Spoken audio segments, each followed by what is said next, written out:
Assalamualaikum warahmatullahi wabarakatuh. Perkenalkan, nama saya Irma Suyani, NIT 60200004. Saya dari AMI IP Makassar. Di sini saya ingin mempresentasikan hasil kerja saya mengenai manajemen produksi. Adapun penjelasan yang dapat saya sampaikan yaitu tujuan dari manajemen produksi. Ada 3 tujuan dari manajemen produksi. Yang pertama yaitu memberikan pengenalan dan wawasan tentang sistem produksi dan manajemen produksi serta ukuran kinerjanya. Yang kedua yaitu memberikan pengetahuan tentang keputusan yang perlu dilakukan di dalam manajemen produksi serta ruang lingkupnya.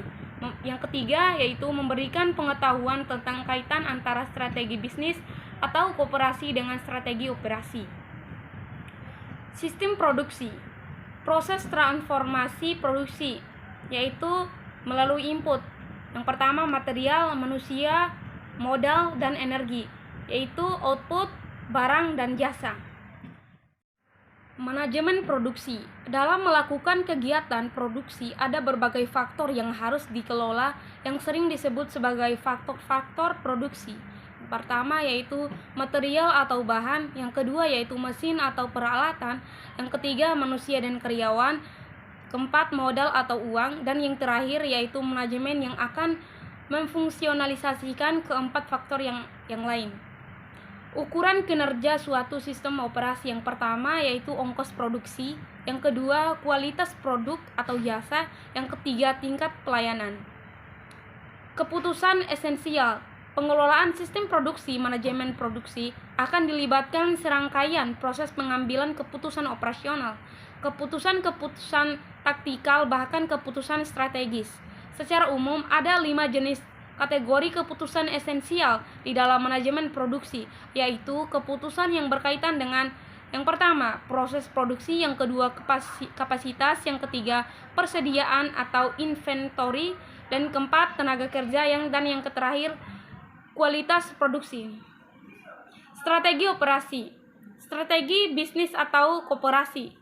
Di antaranya misi, kompetensi, tujuan, kebijakan, keputusan teknis, dan yang terakhir hasil. Siklus produksi. Dalam pengelolaan rutin sistem produksi dapat diidentifikasikan adanya pertama siklus fabrikasi, yang kedua siklus penjadwalan. Pengaruh standar produksi pada perencanaan keuntungan. Perencanaan keuntungan adalah keputusan jangka pendek yang harus dibuat setiap perusahaan ketika mendapatkan pesanan atau ketika perusahaan akan menjual produknya. Untuk melakukan perkiraan tentang rencana keuntungan, struktur ongkos akan sangat berpengaruh, khususnya elemen ongkos langsung. Sedangkan elemen ongkos langsung sangat dipengaruhi oleh besarnya standar produksi. Formula dasar persamaan ongkos operasi adalah ongkos jam langsung dari setiap fasilitas produksi kali waktu standar produksinya. Untuk itu, ketelitian perkiraan keuntungan sangat dipengaruhi oleh ketelitian data tentang ongkos langsung dan waktu standar produksi.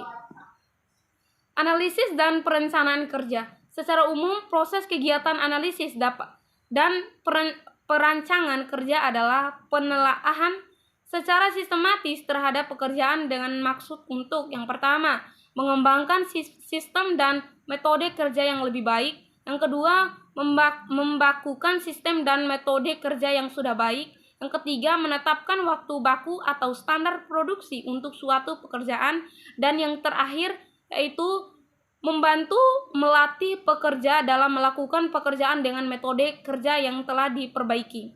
Sekian presentasi yang dapat saya sampaikan.